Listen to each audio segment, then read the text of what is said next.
Willamette Radio Workshop.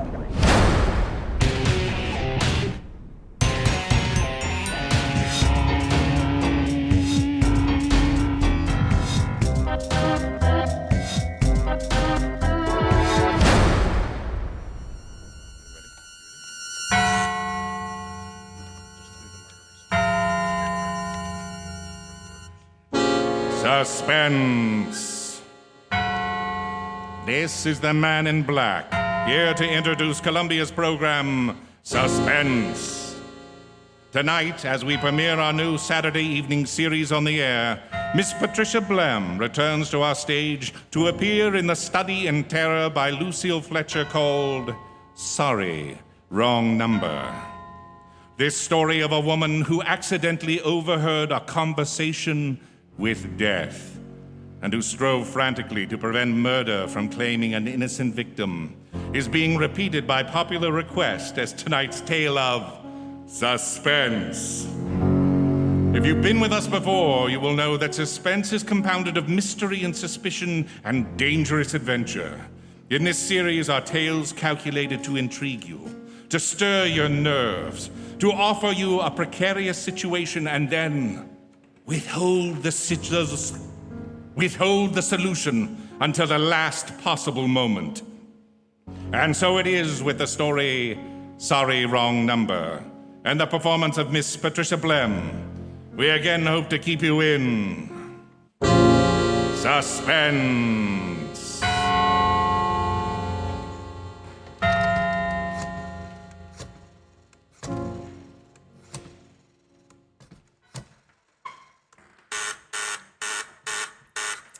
Oh, dear.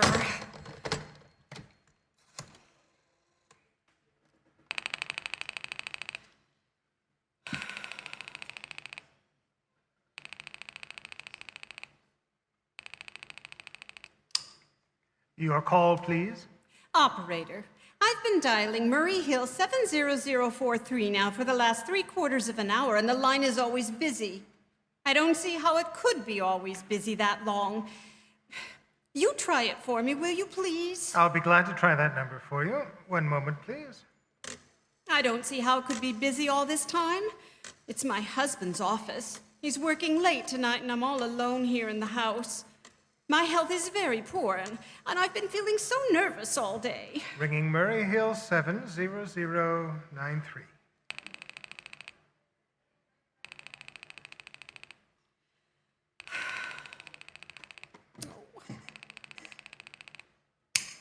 Hello? Hello? Hello? Is Mr. Stevenson there? Hello?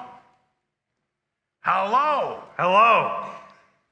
Hello, George. Yes, sir. This is George speaking. Hello, who is this? What number am I calling, I'm here please? with our client. Oh, good. Is everything okay? Is the coast clear for tonight? Yeah, George. He says the coast is clear for tonight. Okay. Okay. Now, where are you now? In a phone booth. Don't worry. Everything's okay. Very well. You know the address? Yeah, I know. At 11 o'clock, the private patrolman goes round to the bar on 2nd Avenue for a beer. Yeah, that's right. 11 o'clock. I'll make sure all the lights downstairs are out. There should only be one light, visible from the street. Yeah, I know. At 11:15, a train crosses the bridge. It makes noise in case her window's open and she should scream. Oh, hello. What number is this, please? Okay, I understand, I tell ya. It's 11:15, the train. Yeah. You remember everything else, George? Yeah, I make it quick. As little blood as possible. Because our client doesn't wish to make her suffer long. That's right. You'll use a knife. Right? Yes, a knife will be okay. And afterwards, I'll remove the rings and the bracelets and the jewelry in the bureau drawer, because our client wishes it to look like a simple robbery. Don't worry, everything's okay. I never make a mistake. Oh, how awful. How unspeakably awful. Oh, I know. I need to call the operator. Operator.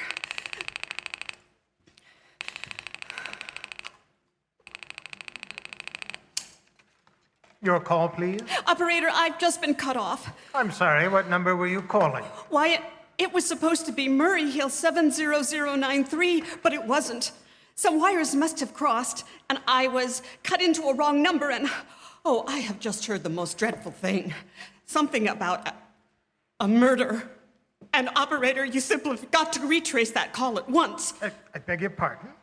May I help you? Oh, I know it was a wrong number, and I had no business listening, but these two men, they were so cold-blooded. They're cold-blooded fiends, and they were going to murder somebody.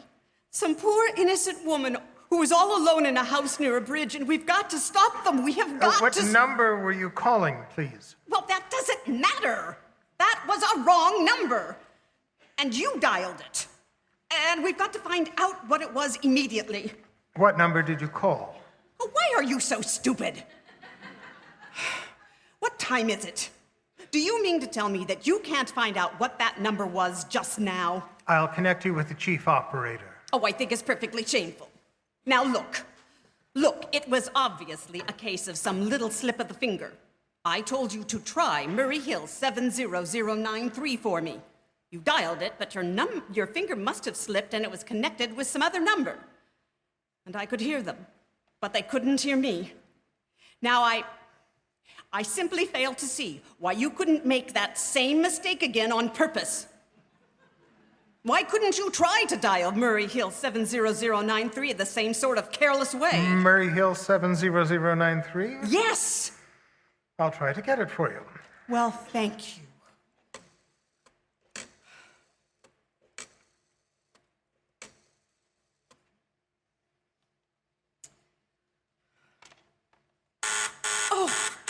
I'm sorry, Murray Hill 70093 is busy. I'll call you in 20 minutes. Operator! Your call, please. You didn't try to get that wrong number at all. I asked you explicitly, and all you did was dial correctly. I'm sorry. What number are you calling? Well, can't you, for once, forget what number I'm calling and do something for me? Now, I want you to trace that call. It's my civic duty, and it's your civic duty, to trace that call and to apprehend those dangerous killers. And if you won't... I will connect you with the chief operator. Please.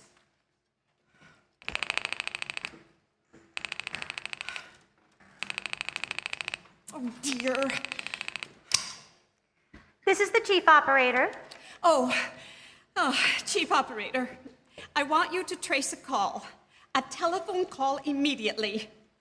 I don't know where it came from or who was making it, but it is absolutely necessary that it be tracked down, because it was about a murder that somebody's planning.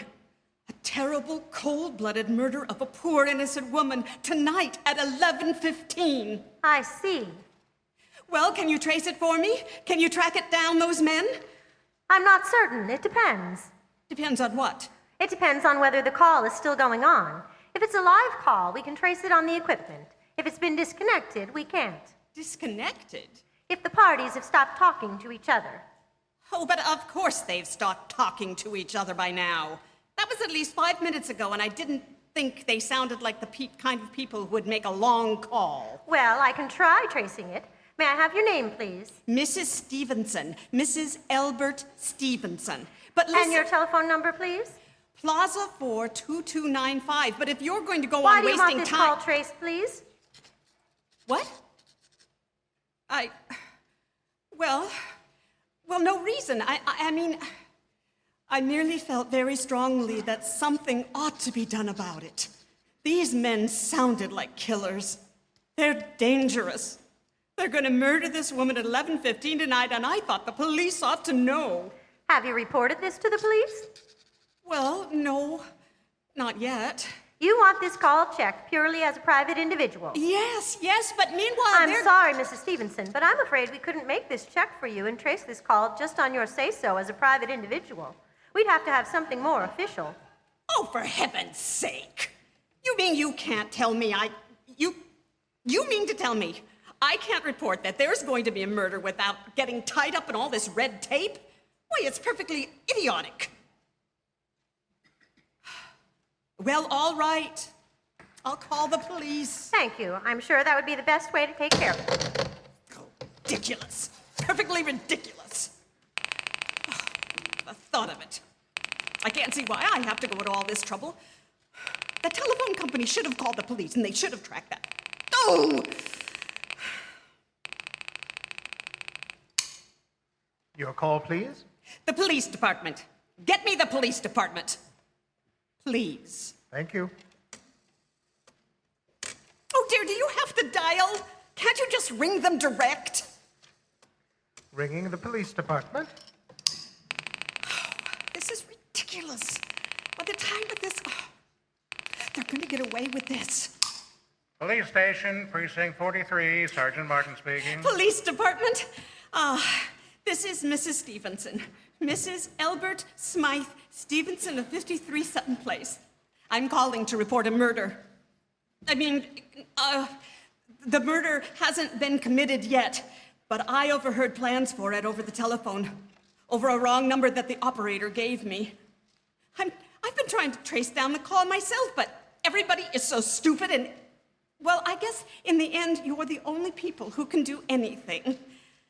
Yes, ma'am. It was a perfectly definite murder. I heard their plans distinctly. 2 men were talking, and they were going to murder some woman at 11:15 tonight. She lived in a house near a bridge, and... Are you listening to me? Yes, ma'am. Yes. And there was a private patrolman on the street. He was going to go around for a beer on 2nd Avenue. And then there was this third man, a client who was paying to have this poor woman murdered. They were going to take her rings and bracelets and use a knife. Well, it's unnerved me dreadfully. And I'm not well. And I feel so nervous. I see. When was all this, ma'am? About 8 minutes ago. Then you can do something? You do understand. What is your name, ma'am? Mrs. Stevenson. Mrs. Elbert Stevenson. And your address? 53 North Sutton Place. 53 North Sutton Place. That's near a bridge. The Queensboro Bridge, you know, and we have a private patrolman on our street. And 2nd Avenue is not... And what was that number you were calling? Murray Hill 70093, but that wasn't the number I overheard. I mean, Murray Hill 70093 is my husband's office. He's working late tonight, and I was trying to reach him to ask him to come home. I'm an invalid, you know, and it's the maid's night off, and I hate to be alone at night. Even though he says I'm perfectly safe as long as I have the telephone right beside my bed. Well, we'll look into it, Mrs. Stevenson, and see if we can check it with the telephone company. But the telephone company said they couldn't check the call if the parties had stopped talking. I've already taken care of that. Oh, you have? Yes. And personally, I feel you ought to do something far more immediate and drastic than just check the call. What good does checking the call do if they've stopped talking? By the time you've tracked it down, they'll have already committed the murder. Well, we'll take care of it. Don't you worry. Well, I'd say the whole thing calls for a search. A complete and thorough search of the whole city. Now, I'm very near the bridge, and I'm not far from 2nd Avenue. And I know I'd feel a whole lot better if you sent around a radio car to this neighborhood at once. And what makes you think the murder's going to be committed in your neighborhood, ma'am? Well, I don't know. Only the coincidence is so horrible. 2nd Avenue, the patrolman, the bridge. 2nd Avenue is a very long street, ma'am. And you know how many bridges there are in the city of New York alone? Yes, I know. Not to mention Brooklyn, Staten Island, Queens, the Bronx. I know that. How do you know there isn't some little house on Staten Island on some little 2nd Avenue you never heard about? How do you know they're even talking about New York at all? But I heard the call on the New York dialing system. Maybe it was a long-distance call you Oh, overheard. don't be ridiculous. Telephones are funny things. Look, lady, why don't you look at it this way? Supposing you hadn't broken in on a telephone call. Supposing you got your husband the way you always do. You wouldn't be so upset, would you? Well, no, I suppose not. Only it sounded so inhuman, so cold-blooded. A lot of murders are plotted in this city every day, ma'am. We managed to... We managed to prevent most of them. But But a clue of this kind is so vague. It isn't much more use to us than no clue at all. surely you could do something. Unless, of course, you have some reason for thinking this call was a phony one and someone may be planning to murder you. Me? No, I hardly think so. I mean, why would anybody? I'm alone all day and night. I see nobody except my maid, Eloise. She's a big girl. She weighs 200 pounds, and she's too lazy to bring up my breakfast tray. And the only other person is my husband, Albert. He's crazy about me. He just adores me. He waits on me hand and foot. He scarcely left my side since I took sick, 12 years ago. Well, then there's nothing for you to worry about. Now, if you just leave the rest of this to us, we'll take care of it. But what will you do? It's so late. It's nearly 11 We'll now. take care of it, lady. Will you broadcast it all over the city and send out squads? And warn your radio cars to watch out, especially in suspicious neighborhoods like Lady, mine. I said we'd take care of it. Just now, I got a couple of other matters here on my desk that require immediate attention. Good night, ma'am. Thank you. Oh, you idiot! Oh, now why did I hang up the phone like that? He'll think I am a fool. Oh. Why doesn't Albert come home? Why doesn't he? Why doesn't he come home? Albert, where are you? Albert.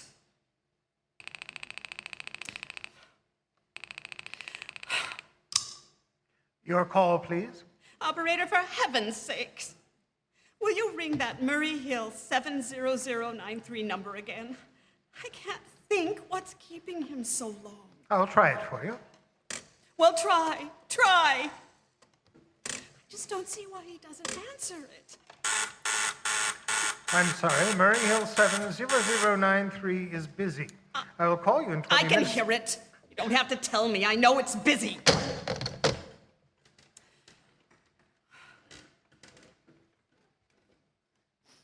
If only I could get out of this bed, just for a little while. I could get a breath of fresh air and, just lean out the window, see the street. Hello, Albert! Hello? Hello? Hello? Oh, what's the matter with this phone? Hello? Hello? Hello? Hello? Oh, for heaven's sake, who is this? Hello? Hello? Oh, who's trying to call me?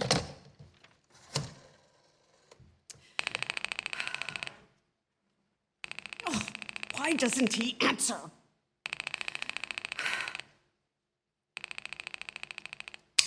Your call, please. Hello, operator.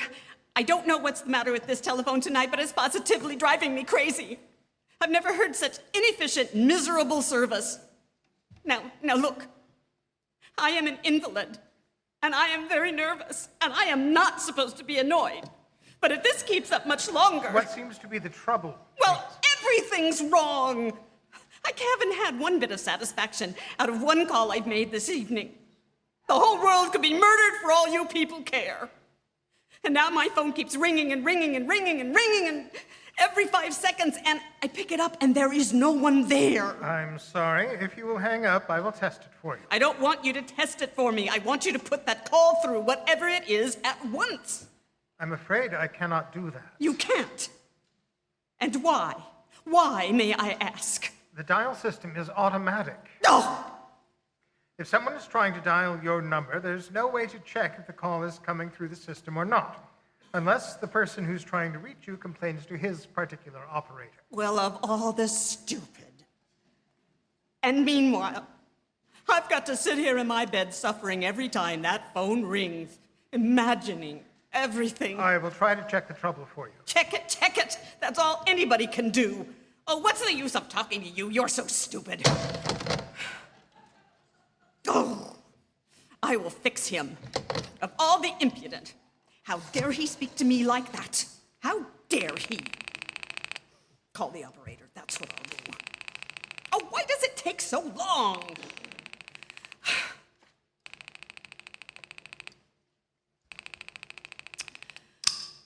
Your call, please. Young man, I don't know your name, but there are ways of finding you out. And I'm going to report you to your superiors for the most unpardonable rudeness and insolence it's ever been my privilege. Give me your business office at once. You may dial that number direct. Dial it direct?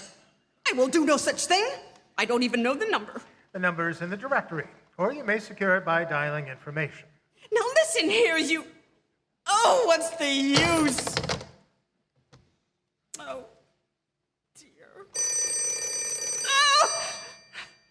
Oh, for heaven's sakes, I'm gonna go out of my mind, out of my... Hello?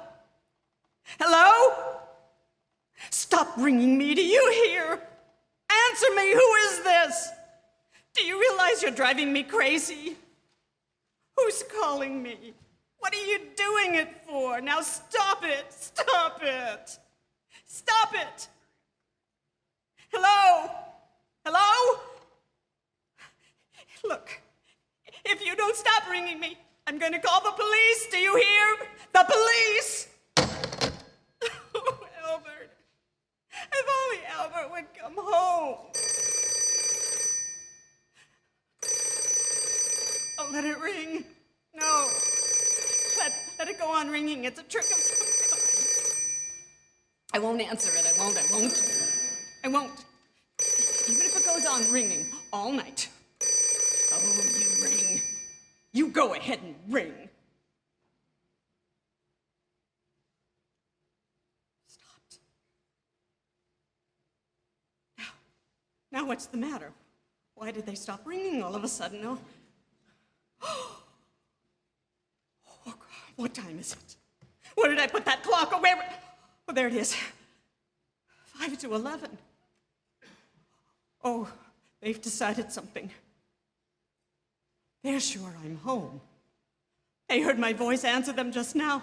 That's why they've been ringing me. Why no one has answered me. I'll call the operator again. Oh.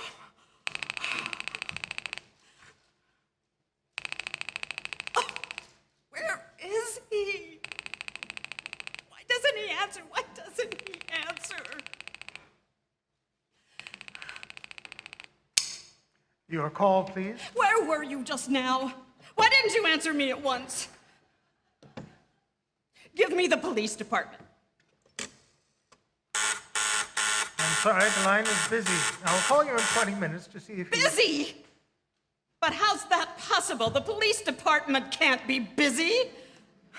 There must be other lines available. The line is busy. I will try to get them for you. No. I've got to speak to them now, or it may be too late. I've got to talk to someone. What number do you wish to speak to? I don't know. But there must be someone to protect people besides the police department. A detective agency. You'll find agencies listed in the classified directory. But I don't have a classified.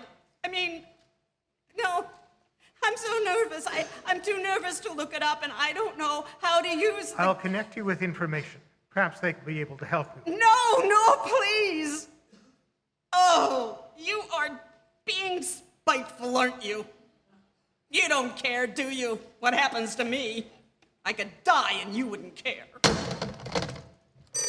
Oh, stop it! I can't stand it anymore. Hello, what do you want? Stop ringing, will you? Stop it! Hello? Is this Plaza 42295? Oh, yes. Yes, I'm sorry. This is Plaza 42295. This is Western Union. I have a telegram here for Miss Elbert Stevenson. Is there anyone there to receive the message? I'm Mrs. Stevenson. The telegram is as follows. Mrs. Elbert Stevenson, 53 North Sutton Place, New York, New York. Darling, terribly sorry. Tried to get you for the last hour, but line busy. Leaving for Boston, 11 p.m. tonight on urgent business. Back tomorrow afternoon. Keep happy. Love. Signed, Albert. Oh, no. Do you wish us to deliver a copy of the message? No. No, thank you. Thanks, ma'am. Good night. Good night. Oh, no. No, no, no. I don't believe it. He couldn't do it. He couldn't do it, not when he knows I'm all alone. Oh, this is some trick, some fiendish trick. This is some trick. Oh, why doesn't... Where is that operator? Why won't you answer this? Where are you, please? Your call, please. Operator, try that Murray Hill 70093 number for me just once more, please. You may dial that number direct.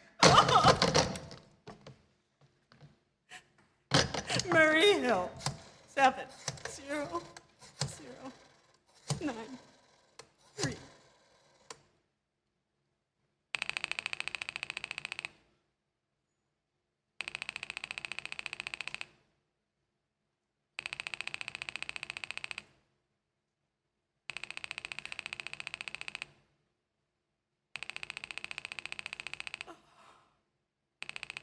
Oh, he's gone.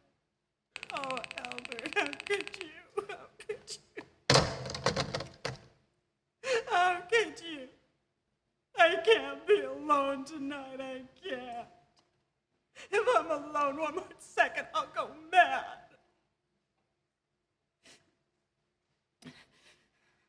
Well, I don't care what he says or what the expense is. I'm a sick woman. I'm entitled.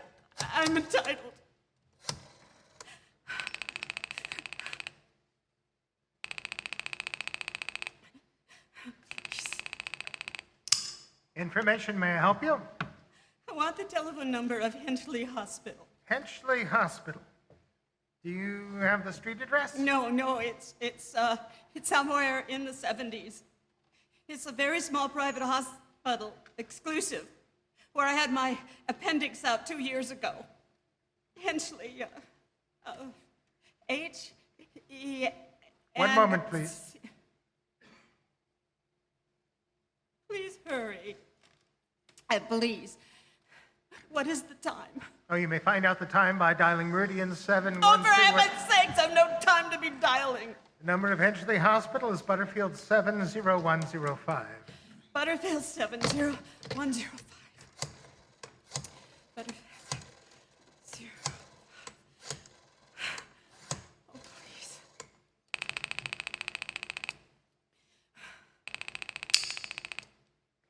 Hinchley Hospital, good evening. Nurses Registry. Who was it you wished to speak to, please? I want the nurses registry at once. I want a trained nurse. I want to hire her immediately for the night. I see. And what is the nature of the case, madam? Nerves. I'm very nervous.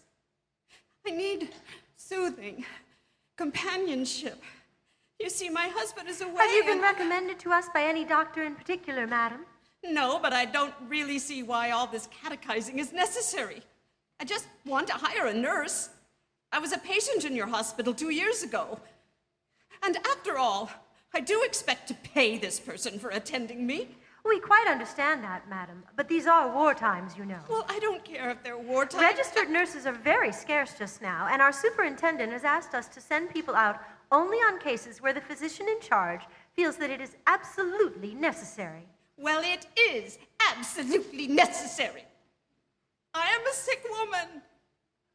I'm very upset. Very. I'm alone in this house, and I am an invalid. And tonight, I overheard a telephone conversation that upset me dreadfully. In fact, if someone doesn't come at once, I'm afraid I'll go out of my mind. I see.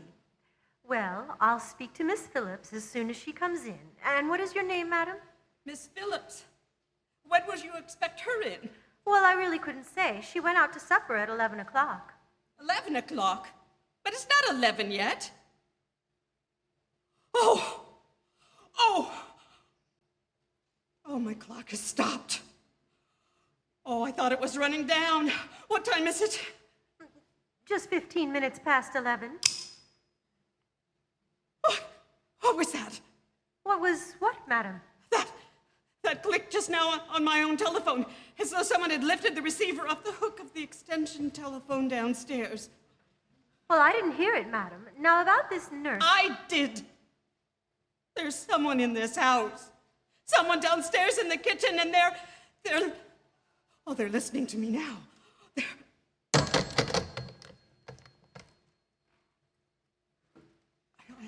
I won't pick it up. I won't let them hear me. I'll be quiet, and they'll think that... Oh, if I don't get someone now, they're still down. While they're still down there, there'll be no time. Operator.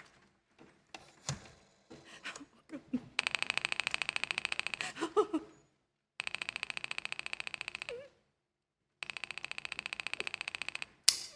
Your call, please. Operator, I am in desperate trouble. I'm sorry, I cannot hear you. Please speak louder. I don't dare. There's someone listening. Can you hear me now? I'm sorry. But you've got to hear me. Oh, please, you've got to hear me. You've got to help me. There's someone in this house, someone who's going to murder me. And we've got to get in touch with the police. Oh, there it is. There, did you hear it? Did you hear it? He put it down. He's put down the extension phone. He's coming up. He's coming up the stairs. Give me the police department. The police department. The police department. Give it to me. One moment, please. I will connect you.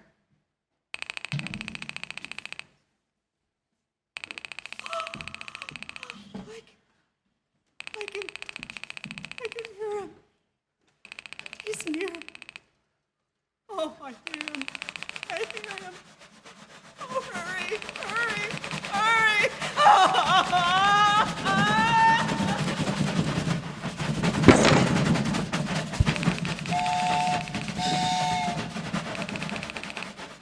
Police Department, Sergeant Martin speaking. Police Department, Sergeant Martin speaking. Police Department, Sergeant Martin speaking. Police Department, Sergeant Martin speaking. Police Department? Oh, I'm sorry. Must have got the wrong number. Don't worry. Everything's okay. And so closes Sorry Wrong Number, starring Miss Patricia Blem in tonight's tale of suspense.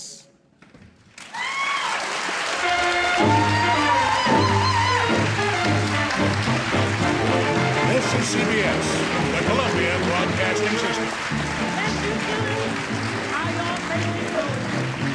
Your life is bankrupt. What you don't know is now you ain't living right. That's plain to see. Sorry Wrong Number originally premiered on the radio on May 25th, 1943, with Agnes Moorehead in the lead role. It was broadcast 7 times between 1943 and 1948. According to her daughter, Dorothy Herman, Lucille Fletcher got the idea for the piece after an obnoxious, well-dressed woman refused to let her go ahead on a supermarket checkout line when Fletcher was buying milk for her sick child. "No, you cannot," the woman said. "How dare you?" Sorry Wrong Number was Fletcher's act of revenge.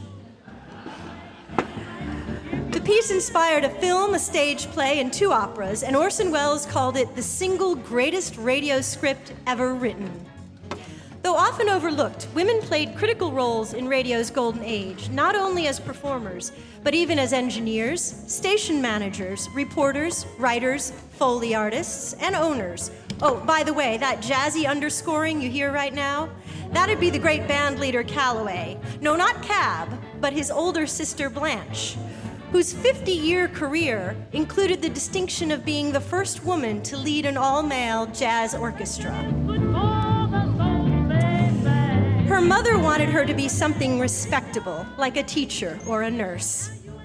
Tonight you'll also hear music by another under-recognized female instrumentalist, the violinist and orchestra leader Ginger Smock. As a woman writer in the heyday of radio, Lucille Fletcher stands out particularly for her choice of genre, not romance, but thrillers, suspense. She was the author of a number of novels, stage plays, and screenplays, but remains best known for Sorry Wrong Number and our next piece, The Hitchhiker.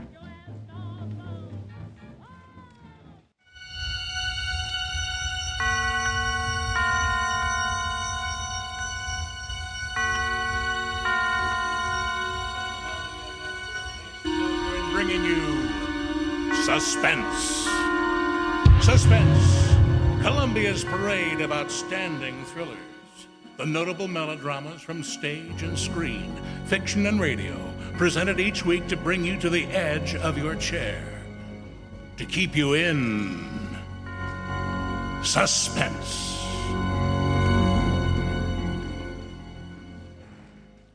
Good evening, this is Orson Welles. I'm very happy to be back in the United States and back on the Columbia Network, even for so short a visit as this one. The Mercury Theatre presented tonight's radio play for the first time last year. We came right out then and hailed it as a classic of the medium. Nobody argued the point. A lot of people asked us to do it again, so it's gratifying to get the chance to do it now, and to find a favorite of ours in this distinguished anthology of spook shows. Personally, I have never met anybody who didn't like a good ghost story. But I know a lot of people out there who think that there are a lot of people who don't like a good ghost story. For the benefit of these, at least, I'll go on record at the outset of this evening's entertainment with a sober assurance that, although blood may be curdled on this program, none will be spilt. There's no shootings, knifings, throttlings, axings, or poisons here. No clanking chains, no cobwebs, no bony and or hairy hands appearing from secret panels, or better yet, bedroom curtains. If any part of that dear old phosphorescent foolishness that people don't like about ghost stories don't like, well, then again, I promise you, we haven't got it. Not tonight. What we do have is a thriller. If it's half as good as we think it is, you'll call it a shocker. It's already been called a real Orson Welles story. Now, frankly, I don't know what this means. I've been on the air directing and acting in my own shows for quite a while now. I don't suppose I've done more than half a dozen thrillers in all that time. Honestly, I don't think I've even done that many. But it seems I do have a reputation for the uncanny. Quite possibly a little escapade of mine involving a couple of planets which shall remain nameless is responsible, but doesn't really matter. Don't think I disapprove of thrillers. I don't. A story doesn't have to appeal to the heart. It can also appeal to the spine. Sometimes you want your heart to be warmed, and sometimes you want your spine to tingle. The tingling, it is to be hoped, will be quite audible as you listen tonight to The Hitchhiker. That's the name of our story, The Hitchhiker.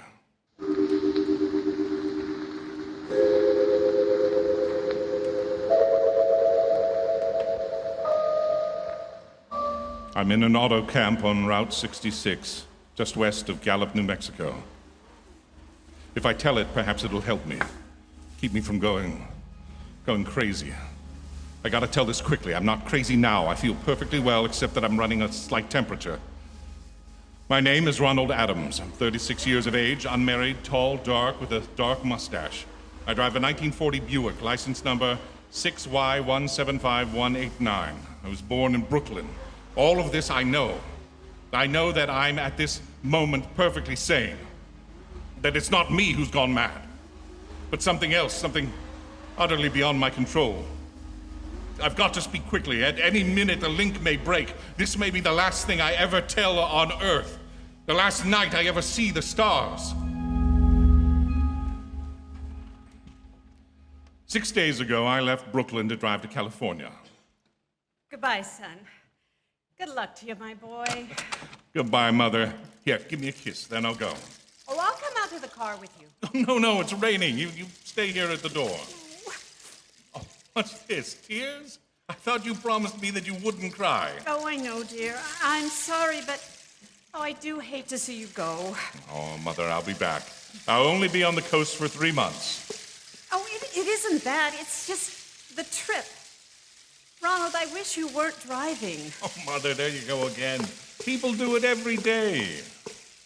I know, but... Well, you'll be careful, won't you? Promise me you'll be extra careful. Don't fall asleep or drive fast or pick up any strangers on the road. You'd think I was still 17 to hear you talk. And wire me as soon as you get to Hollywood. Of course. Won't you, son? Of course, I will. Don't you worry. There isn't anything going to happen. It's just 8 days of perfectly simple driving on smooth, decent, civilized road with a hot dog or a hamburger stand every 10 miles.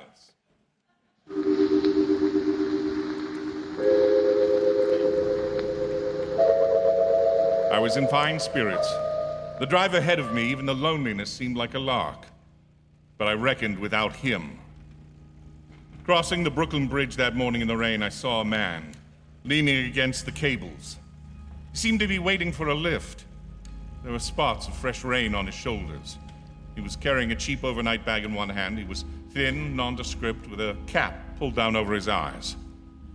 I would have forgotten him completely, except just an hour later, while crossing the Pulaski Skyway over the Jersey Flats, I saw him again.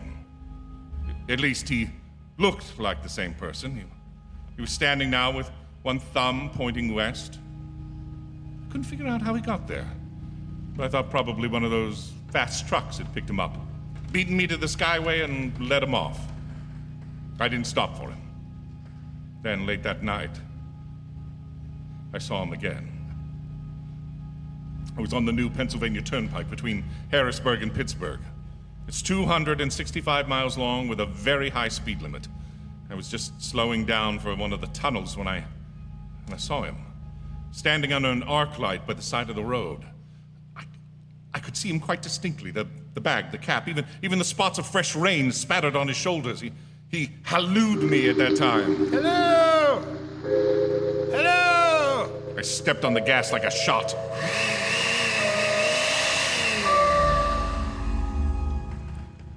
It's lonely country through the Alleghenies, and I had no intention of stopping. Besides, the coincidence, or whatever it was, gave me the willies. I stopped at the next gas station. Yes, sir? Fill her up? Certainly, sir. Check your oil, sir. No, thanks. Nice night, isn't it? Yes. It hasn't been raining here recently, has it? Not a drop of rain all week? I suppose that hasn't done your business any harm, huh? Oh, people drive through here all kinds of weather. Mostly business, you know. There aren't many pleasure cars out on the turnpike this season of year. Yes, I suppose not. What about hitchhikers? Hitchhikers? Here? What's the matter? Don't you ever see any? Not much. If we did, it'd be a sight for sore eyes. Why? Oh, a guy'd be a fool who started out to hitch rides in this road. Look at it. Then you've never seen anybody? No. Maybe they get a lift before the turnpike starts. I mean, you know, just before the toll house. But then it'd be a mighty long ride. Most cars don't want to pick up a guy for that long a ride. And, you know, it's pretty lonesome country here. Mountains and woods. You ain't seen anybody like that, have you? Oh, no. Not at all. No, it's just, technical question. Huh, I see. Well, that'll be $1.49 with the tax. The thing gradually passed through my mind was as sheer coincidence. I had a good night's sleep in Pittsburgh. I didn't think about the man at all until the next day, till just outside of Zanesville, Ohio. I saw him again. It was a bright, sunshiny afternoon.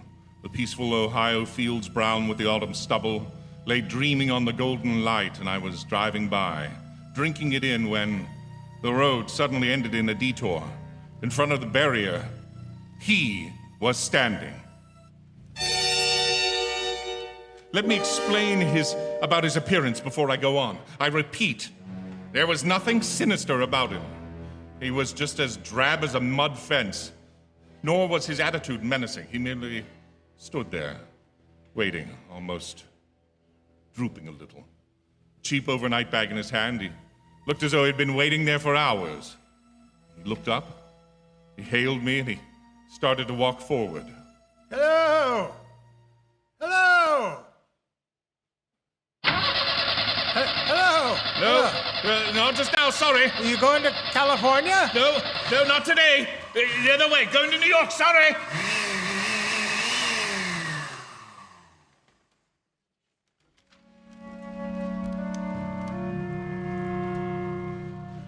After I got the car back on the road again, I felt like a fool. Yet the thought of picking him up, of having him sit beside me, was somehow unbearable. And at the same time, I felt more than ever unspeakably alone.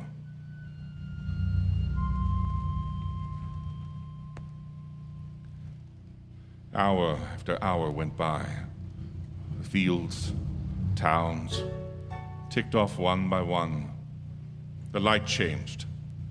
I knew now that I was going to see him again. And though I dreaded the sight, I caught myself searching the side of the road, waiting for him to appear.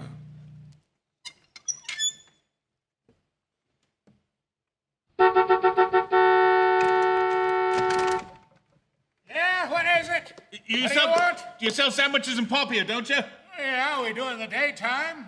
But we're closed up now for the night. I know, but I was just wondering, could you possibly let me have a cup of coffee, a black coffee? No, not this time of the night, mister. My wife's the cook, and she's in bed. No, don't shut the door, please. Listen, just a minute ago, there was a man standing there right beside the stand, a suspicious-looking man.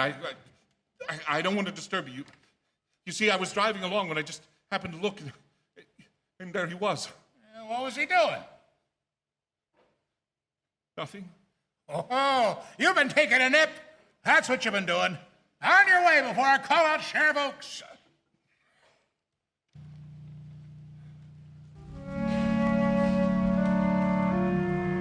I got into the car again and drove on slowly. Oh, I began to hate the car. If I could have found a place to stop, to rest a little. I was in the Ozark Mountains of Missouri now. The few resort places there were closed. Only an occasional log cabin, seemingly deserted. That's all that broke the monotony of the wild, wooded landscape. I had seen him by the side of the road. I knew I'd see him again. Maybe at the next turn of the road. I knew that when I saw him next, I would run him down.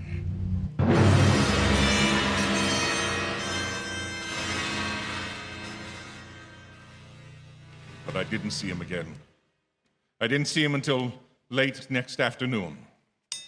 I'd stopped the car at a sleepy little junction just across the border into Oklahoma to let a train pass by, when he appeared across the tracks, leaning against a telephone pole. A perfectly airless, dry day. The red clay of Oklahoma was baking under the southwestern sun, yet there were spots of fresh rain on his shoulders. I couldn't stand that. Without thinking, blindly, I started the car across the tracks. He didn't even bother to look up at me, just staring at the ground. I stepped on the gas hard, veering the wheel sharply toward him. I could hear the train in the distance now, but I didn't care. But then, something went wrong. The car stalled on the tracks. The train was coming closer. I could hear his bell ringing and the cry of its whistle. Still, he stood there. Now I knew that he was beckoning me to my death.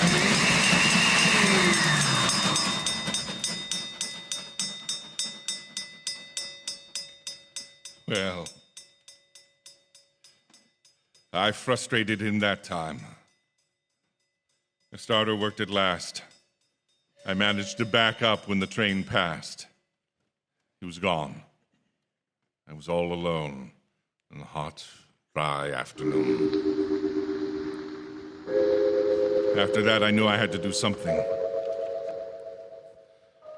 I don't know who this man was or what he wanted of me. I only knew that from now on, I mustn't let myself be alone on the road for 1 minute.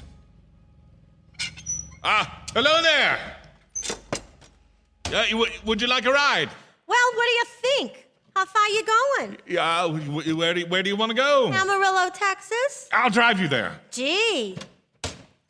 Would you mind if I take off my shoes? My dogs are killing me. You go right ahead. Oh, gee, what a break this is. Hitchhike much? Sure, only it's tough sometimes in these great open spaces to get the brakes. Yeah, I should think it would be. You know, I'll bet you get a good pickup in a fast car. If you did, you could get places faster than, say another person in another car, couldn't you? I don't get you. Well, take me, for instance. Suppose I'm driving across the country, say at a nice steady clip, maybe 45 miles an hour. Now, couldn't a girl like you, just standing beside the road, waiting for a lift, beat me to town or any town, provided she got picked up every time in a car that went from like 65 to 70 miles an hour? Gee, I don't know. What difference does it make? Oh, no difference. It's just a crazy idea I had here sitting in the car. Imagine spending your time in a swell car thinking of things like that. What would you do instead? What would I do? If I was a good-looking fellow like yourself, why, I'd just enjoy myself. Every minute of the time, I'd sit back and relax. And if I saw a good-looking girl along the side of the road, hey! Did you see him too? See who? The man standing beside the barbed wire fence. I didn't see anybody. It wasn't nothing but a bunch of cows and the wire fence. No? What'd you think you was doing, trying to run into the barbed wire fence? There was a man there. I tell you, a thin gray man with an overnight bag in his hand, and I was trying to run him down. Run him down? You mean kill him? You say you didn't see him back there? Are you sure? Well, I didn't see a soul, as far as that's concerned. Now watch him for the next time. Keep watching. Keep your eyes peeled on the road. We'll turn up again. Maybe any minute now. There, look there! How's this door work? I'm getting out of here. Did you see him that time? No, I didn't see him that time. And personally, mister, I don't ever expect to see him. All I want to do is go on living, and I don't see how I will very long driving with you. I'm sorry, I don't know what came over me. Please don't go. Well, if you'll excuse me. You can't go. Listen, would you like to go to California? I'll drive you to California. Saying pink elephants all the way? No thanks. Thanks just the same. Listen, please, just 1 minute, please. You know what I think you need, big boy? Not a girlfriend, just a good dose of sleep. Please. There, I got it now. You leave your hands off me to hear. No, you can't go, leave please. Your hands off Go. me.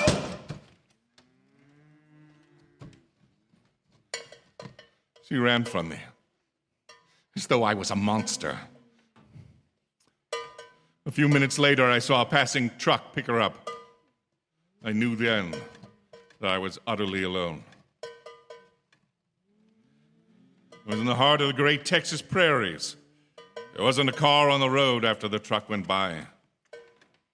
Tried to figure out what to do, how to get a hold of myself. If I could just find a place to rest, or even if I could just sleep right here in the car for a few hours along the side of the road. I was getting my winter coat out of the back seat to use as a blanket when I saw him coming toward me, emerging from the herd of moving steer. Hello? Hello? No!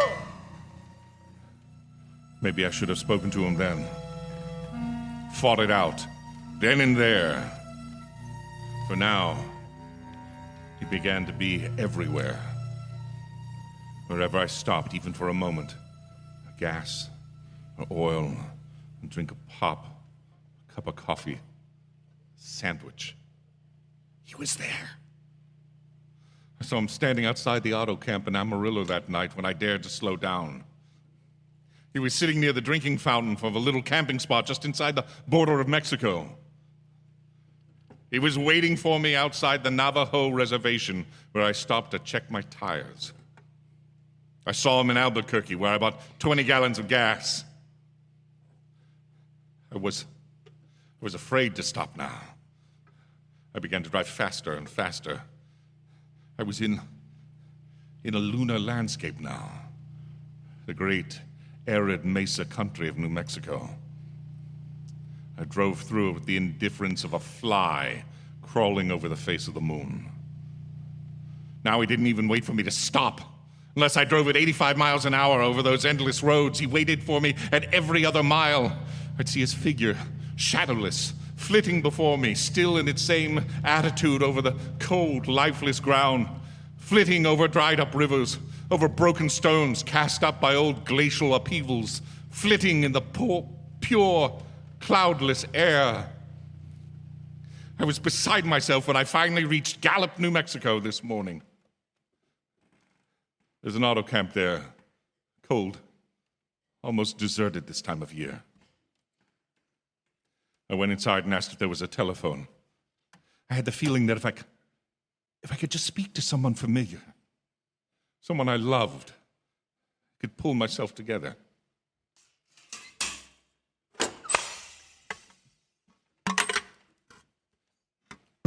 Your call, please. Long distance. Long distance? Certainly. This is long distance? Yeah, I'd like to put in a call to my home in Brooklyn, New York. I'm Ronald Adams. The number is Beechwood 20828. Certainly, I'll try and get that for you. Albuquerque. New York for Gallup. New York. Gallup, New Mexico calling. Beechwood 20828. I've read somewhere that love could banish demons. It was in the middle of the morning. I knew Mother would be home. I pictured her tall and white-haired in a crisp house dress, going about her tasks. It'd be enough, I thought, just to hear the even calmness of her voice. Yes. Will you please deposit $3.85 for the first 3 minutes? When you have deposited $1.50, will you wait until I have collected the money?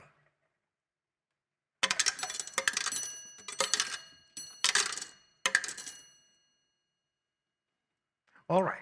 I deposit another $1.50.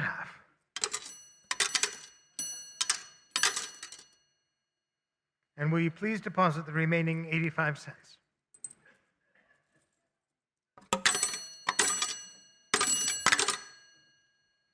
Ready with Brooklyn. Go ahead, please.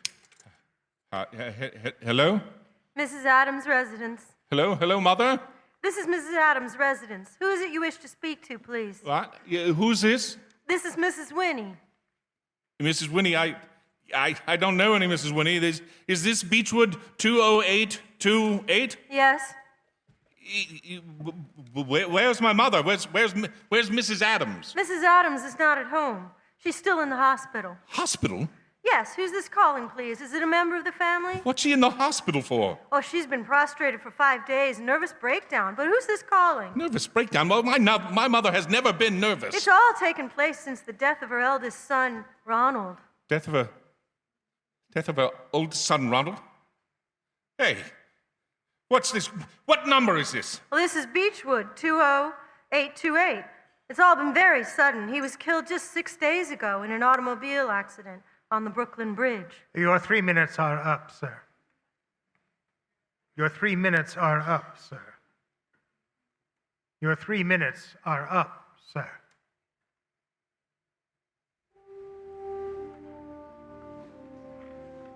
And so I'm sitting here in this deserted auto camp in Gallup, New Mexico. I'm trying to think. Trying to get hold of myself. Otherwise, I'm going to go crazy. Outside, it's night. The vast, soulless night of New Mexico. A million stars are in the sky. Ahead of me stretch 1,000 miles of empty mesa. Mountains, prairies, desert. Somewhere among them, he's waiting for me. Somewhere I shall know who he is and who I am.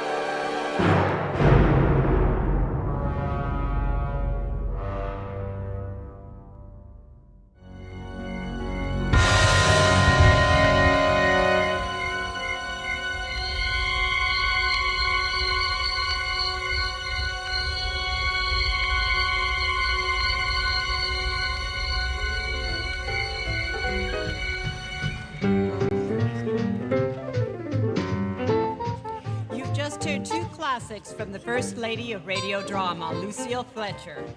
Sorry, Wrong Number.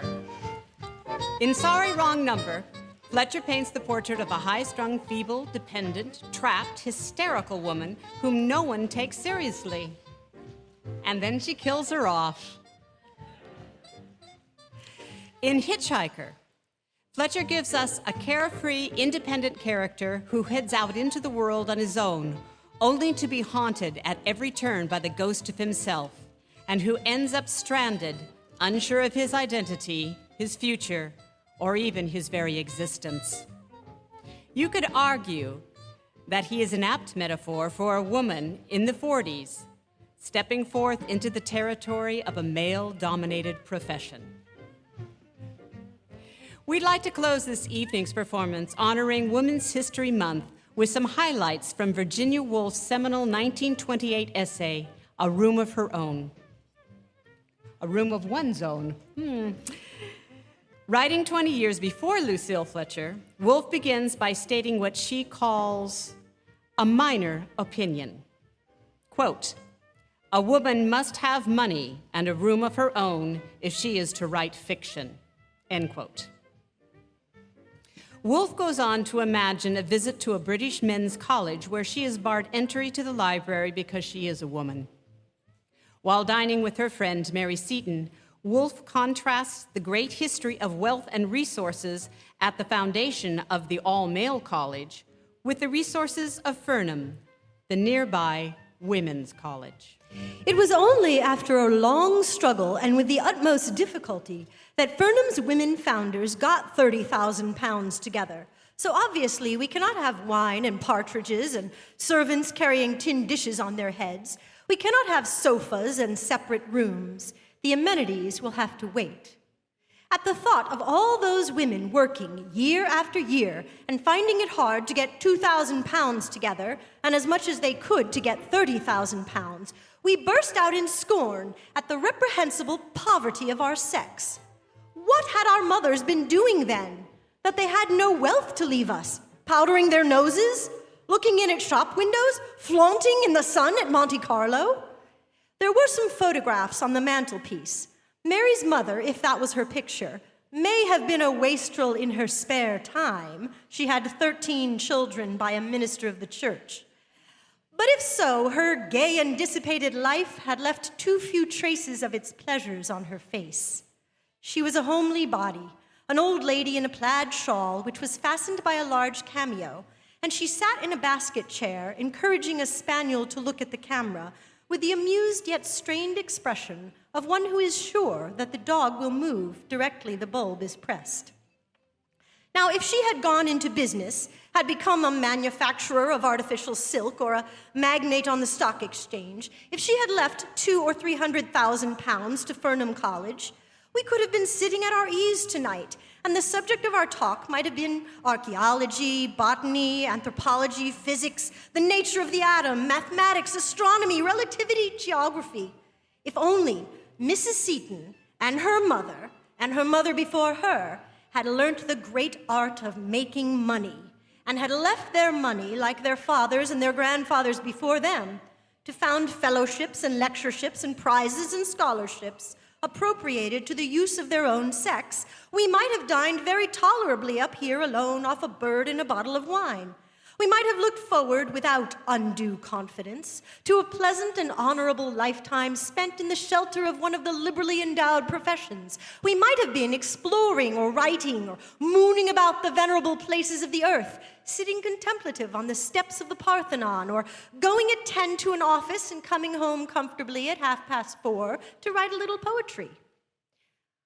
Only if Mrs. Seton and her like had gone into business at the age of 15, there would have been, that was the snag in the argument, no Mary. What, I asked, did Mary think of that? For to endow a college would necessitate the suppression of families altogether. Making a fortune and bearing 13 children, no human being could stand it. Consider the facts, we said. First, there are 9 months before the baby is born. Then the baby is born. Then there are 3 or 4 months spent in feeding the baby. After the baby is fed, there are certainly 5 years spent in playing with the baby. You cannot, it seems, let children run about the streets. People who have seen them running wild say that the sight is not a pleasant one. People say, too, that human nature takes its shape in the years between 1 and 5. If Mrs. Seton, I said, had been making money, what sort of memories would you have had of games and quarrels? What would you have known of Scotland and its fine air and cakes and all the rest of it? But it is useless to ask these questions because you would never have come into existence at all. Moreover, it is equally useless to ask what might have happened if Mrs. Seton and her mother before her, had amassed great wealth and laid it under the foundations of college and library because, in the first place, to earn money was impossible for them, and in the second, had it been possible, the law denied them the right to possess what money they earned. It is only for the last 48 years that Mrs. Seton has had a penny of her own. For all the centuries before that, it would have been her husband's property, a thought which perhaps may have had its share in keeping Mrs. Seton and her mothers off the stock exchange. Every penny I earn, they may have said, will be taken from me and disposed of according to my husband's wisdom.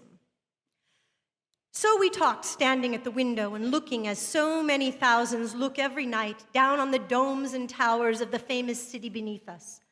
One thought of all the books that were assembled down there, of the pictures of old prelates and worthies hanging in the paneled rooms, of the urbanity, the geniality, the dignity, which are the offspring of luxury and privacy and space.